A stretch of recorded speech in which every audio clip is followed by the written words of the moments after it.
Waktu dia invest emas, dia santuy. Mau naik dia nggak ribut, turun pun dia nggak bunyi.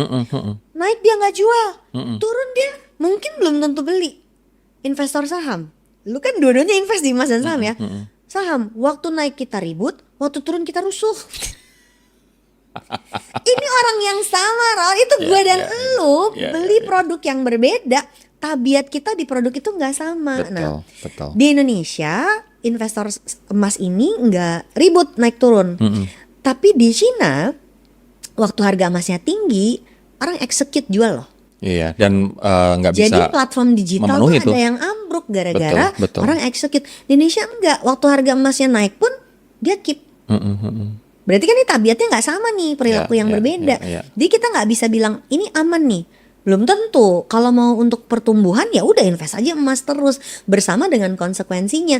Waktu kamu mau jual, berarti kan jualnya harus semua gitu jual. Kan nggak bisa dijual secuil doang. Tapi gue suka ide lo tadi sih Mbak, bahwa ketika kita misalnya kayak gue nih di usia 30-an gue, walaupun almost 40, gue akan memilih dua instrumen yang completely different. Yang satu adalah defense, mempertahankan. Yang satu adalah tumbuh, grow. Jadi di sini gue bisa pun misalnya saham yang apa namanya fundamentalnya sangat kuat, gue tahu sangat kuat. Sementara yang grow ini adalah saham yang dia memang tujuannya bertumbuh.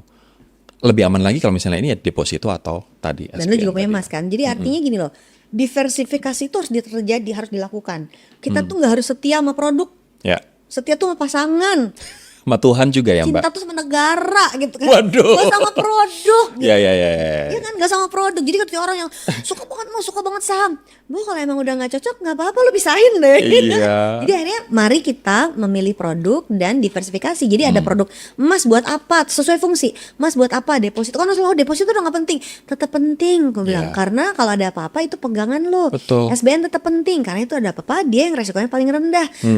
Saham penting karena biar gimana juga long term dia yang akan bertumbuh gitu. Oke.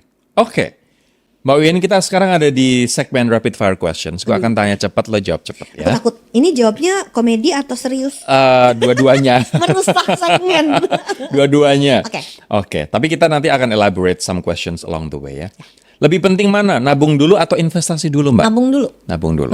Dana darurat dulu. Bisa nabung, nanti kaget waktu investasi. Jadi orang yang udah punya kebiasaan nabung, investasi itu jadi sesuatu yang gampang. Oke, jadi tetap nabung dulu ya. Kalau rumus dana darurat. Belajar TK-nya tuh dinabung. Oke, kalau rumus dana darurat kan at least 6 kali dari pengeluaran bulanan, betul nggak? Gak harus banyak itu sih. Yang Harus penting banyak punya itu. 1 kali deh. Minimal ya.